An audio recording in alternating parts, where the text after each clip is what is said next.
नमस्कार. मधुरम चॅनलमध्ये तुमचं सगळ्यांचं पुन्हा एकदा स्वागत. आज पुन्हा एक नवीन विषय, ऋणानुबंध. सृष्टीची निर्मिती, त्यात असंख्य सजीवांचा जन्म, त्यातीलच एक निर्मिती म्हणजे आपण. मन, भावना, बुद्धी असलेला मानवी देह. आणि या ऋणातून त्या ऋणात जाता जाता एकमेकाशी बांधला जातो. त्याचे व्यवहार नकळत या ऋणातूनच निर्माण होत गेले.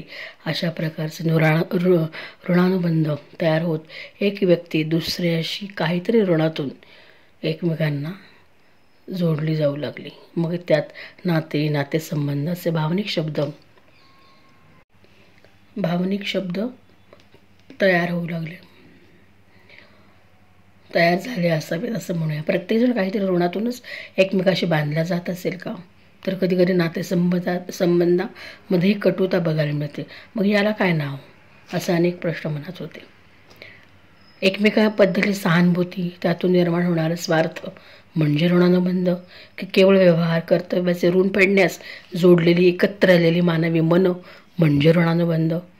ऋणानुबंधाशिवाय कोणी कोणाच्या आयुष्यात येत नाही हे देखील महत्त्वाचं. या जन्माशी आईचा ऋणानुबंध, त्यातूनच आईला मुलाबद्दल प्रेम, आपुलकी वाटू लागते आणि मग या ऋणानुबंधाला सुरुवात होते.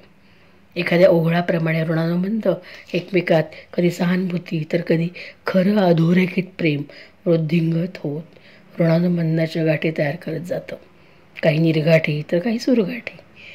आपले एखाद्याशी उत्तम पटते तर एखाद्याशी कमी. मग ते कुटुंब असू देत, शेजारी पाजारी असू दे, मित्रमैत्रिणी असू दे, हे सगळं ऋणानुबंधामुळेच. माणसाला या ऋणात अडकल्यामुळं सतत अनामिक भीती वाटत राहते. ऋणातून मुक्त होण्यासाठी कधीकधी तयार होणारे ऋणानुबंध नकारात्मकता देतात, कदाचित सुरू जुळलेले नसतात. आयुष्यातील काही क्षण बेसूर होऊन जातात. द्वेष, तिरस्कार अशा भावना हे ऋणानुबंध बिघडवतात. तर कधी हेच ऋणानुबंध स्वार्थापलीकडेही बघायला शिकवतात आणि चांगुलपणाने जोडल्या जातात. एखाद्याच्या सुखासाठी झुरायला शिकवतात ते हे ऋणानुबंधच. तर कधी कधी सगळे शब्द, सगळ्या ओळी, सगळे संवाद गोठवून सहानुभूतीने त्याग करायला लावतात. पण कधी मित्रांच्या गुळक्यात, आठवणींच्या कक्षेत, माणसांच्या भावगर्दीत आपल्याला सामावून घेणारे ऋणानुबंधही तयार होतात. अगदी मनस्वी नात्यातून ज्या जाणीवा घेऊन हे ऋणानुबंध तयार होतात, तिथे व्यवहार, स्वार्थ याच्या पलीकडची आसक्ती निर्माण होते. ते ओढ लावतात ते हेच ऋणानुबंध. मग अनेक आठवणी जागवत स्वतःच्याच मनाचे समाधान करत मन गुरफटू लागते, जागावू लागते नवीन आशा या ऋणानुबंधामुळेच. प्रत्येक नात्यातील गोडवा चाखत जीवनचक्र चालू असते. ऋणानुबंधात अडकत जातो आपण आणि एका नव्या जाणीवेने अस्तित्व टिकवण्यासाठी आपलं अस्तित्व ही आपली खरी अस्मिता खूणगाठ असते जगण्याची हे सांगून जातं. ज्याच्यामध्ये तुमच्याबद्दल आपुलकी असते, जिव्हाळा असतो, ते ऋणानुबंध दृढ होतात. दोघातही समान आपुलकीचा धागा असेल तर कधी कधी ऋणानुबंध विधिलिखित असतात, परमेश्वरी संकेत. तर कधी कधी ते असूनही जपताना अडचणी येतात. ही ऋणानुबंधच. एक परीक्षा, तुमची साधना असते अशा ऋणानुबंधांना सहन करण्याची. आयुष्यातील दुःखद प्रसंग, अपमान, एखाद्या नात्यात आपलं असणं कोणाला आवडत नसेल यामुळे एकमेकाची आसक्ती कमी होते. बघा मी काय म्हणते, आयुष्यातील दुःखद प्रसंग असे असतात, अपमान आपले होतात, एखाद्या नात्यामध्ये आपलं असणंच कोणाला आवडत नाही, त्यामुळे एकमेकाची आसक्ती कमी होते. तर कधी कधी ती कमीच राहावी म्हणून देखील इतर प्रयत्न करत जातात. आणि अशा वेळेस हे ऋणानुबंध सांभाळणं तारेवरची कसरत होऊन जाते व यातून निर्माण होतात नवीन ऋणानुबंध. लहानपणी एकमेकांना सांभाळून घेणारे एकमेकांना हळूहळू आपल्या आनंदातून वजा करायला लागतात. एकमेकांचे नाते, उत्कटता, प्रेम कुठे जाते तेव्हा हेच ऋणानुबंध गूढ, अनाकलनीय वाटायला लागतात. मग आपल्याशीच असलेले नाते, स्वतःचे असलेले नाते हाच खरा ऋणानुबंध. कारण कालांतराने इतर नाते आपल्यापासून दूर गेली तरी आपल्याशी नाते कायम आपल्याजवळ राहणारे. स्वतःवर प्रेम करणं हा एक खरा ऋणानुबंध. मग हे एक नातेच ते जास्त गरजेचे. कारण नात्यामध्ये उत्कटता, प्रेम असणं गरजेची. ही उत्कटता निघून गेली तर लादलेली नाती ऋणानुबंध ठरतील का, असाही विचार येतो. नात्यात प्रेमाबरोबरच वैराग्य असणंही गरजेचं. ऋणानुबंध टिकवताना कुठं ताकद, कुठं मर्यादा वापरायच्या, कुठे करुणा दाखवायची समजायला हवं. चुकीच्या गोष्टींना समर्थन देऊन आपण आपल्या ऋणातून मुक्त होत नाही याचा समतोल साधता आला तरच या ऋणानुबंधाच्या गाठी निर्गाठी होतील. आयुष्यात याहीपेक्षा काही श्रेष्ठ आहे, पण आपली दृष्टी त्याकडे कधी वळतच नाही. वास्तव वेगळेच असते.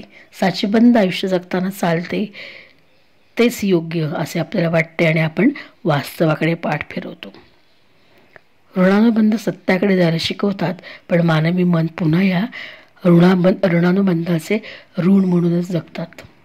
मी याच्यासाठी हे केले तर त्यानेही माझ्यासाठी हे केलेच पाहिजे असं स्वार्थी सहानुभूती ऋणानुबंधांना नकळत बळकटी आणत आमचे फार जमते अशी भावना अहंकार उत्पन्न करत जाते. माझे ह्याच्याशी जास्त जमते असं म्हणत ऋणानुबंध तयार होतात. बघा ना, आपली मुलं आपल्यासमोर मोठी होतात तरी आपण विचार करतो आपण अजून आहे तसेच आहोत. मन मानतच नाही. आपण जन्माला आलो तर मरण अटळ हे सत्य आहे आणि या सत्याकडे डोळसपणे बघितलं तर आपलाच दृष्टिकोन आपल्याला ऋणानुबंधातील गूज स्वीकारायला शिकवेल. हे ऋणानुबंध गुंतागुंतीचं न वाटतात, सहज वाटतात. मग पुन्हा तेच संवाद हवाच. एकमेकाविषयी बोलण्यापेक्षा एकमेकांशी बोलण्यानं ऋणानुबंधातील गोडवा नक्कीच जाणवेल. ऋणानुबंध म्हणजे क्रिया प्रतिक्रियाच.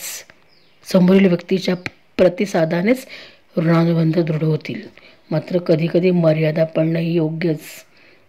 जसं लोकांनी घालून दिलेल्या लक्ष्मण रेषाच आपल्या मर्यादा असतात. जगण्याचा डोलारा उभा राहतो तो या ऋणानुबंधामुळे.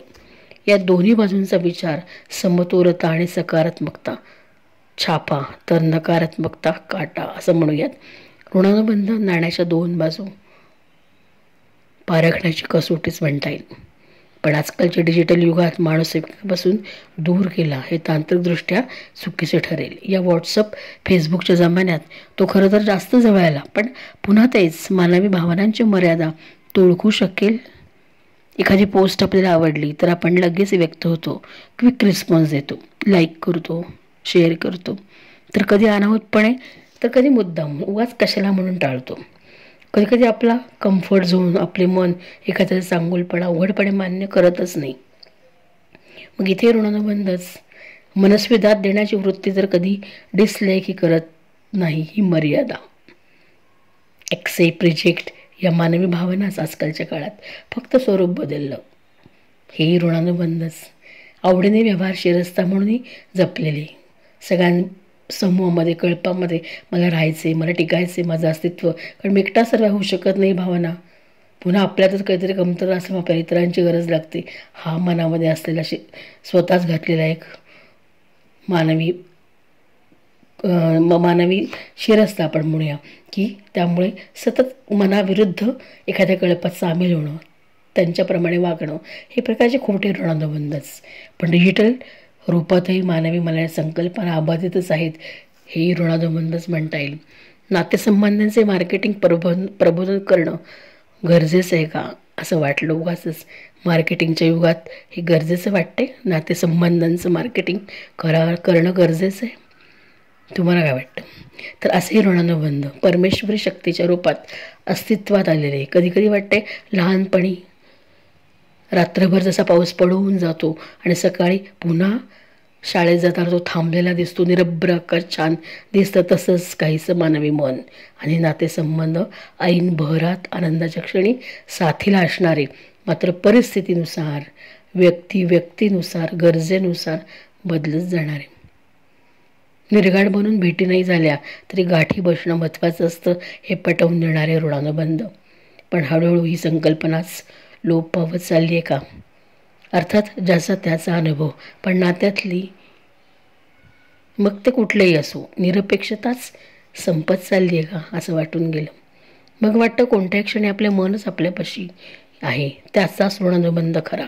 स्वतःशी असलेले ऋणानुबंध सदैव टिकणारे, मनाशी दृढता राखता येणारे, ही परिस्थिती सापेक्ष बदलांनाही सक्षम करणारे. ऋणानुबंधाशी गोडी टिकवून ठेवतात. शेवटी सगळं आपल्यातच. मनाची बैठक उत्तम असेल तर स्वतःच्या मनाचा स्वतःशीच असलेला चांगला ऋणानुबंध हा खरा ऋणानुबंध. शब्दांचा मनाशी तर मनाचा शब्दांशी असलेला हा ऋणानुबंधच माझा असलेला, तुमच्याशी असलेला. अर्थात व्यक्तिसापेक्षता आहेच, हा एक ऋणानुबंधच. प्रत्येक व्यक्तीनुसार तो बदलत जाणारा. म्हणून सहजच असं वाटलं या ऋणानुबंधाबद्दल थोडंसं बोलूया. तुमच्या माझ्या मनातलंच काहीचं असे ऋणानुबंध. चुकून कोणाशी संपर्कात आला तर हे काहीतरी मागच्या जन्मीच आपले ऋणानुबंध होते म्हणून आपण तो त्यावेळेला माणूस आपल्या आयुष्यात येतो आणि आपल्याला नकळत समृद्ध करतो, तर कधी कधी रसातळालाही घेऊन जातो आणि काहीतरी शिकवून जातो. असे ऋणानुबंध परमेश्वरी संकल्पना म्हणता येईल. तुम्हाला आजचा विषय आवडला असेलच. धन्यवाद.